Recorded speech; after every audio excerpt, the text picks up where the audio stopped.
રાધે એટલે રાધલ ભગવાન શ્રી વિશ્વકર્માની દીકરી અને ભગવાન સૂર્યનારાયણ કહેવાય છે.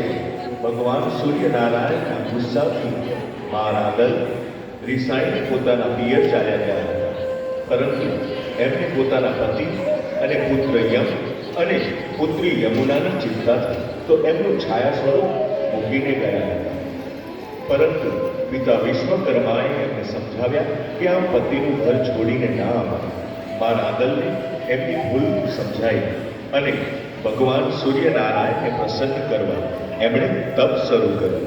ભગવાન સૂર્યનારાયણ પ્રસન્ન થયા અને એમણે મા રાધલને વરદાન આપ્યું, જે પણ વ્યક્તિ તમારા બે સ્વરૂપ રૂપે બે લોટાનું ઘરમાં સ્થાપન કરી તમને તેડાવશે, એના ઘરમાં સુખ, સમૃદ્ધિ, પ્રગતિ અને પુત્ર પ્રાપ્તિ થશે.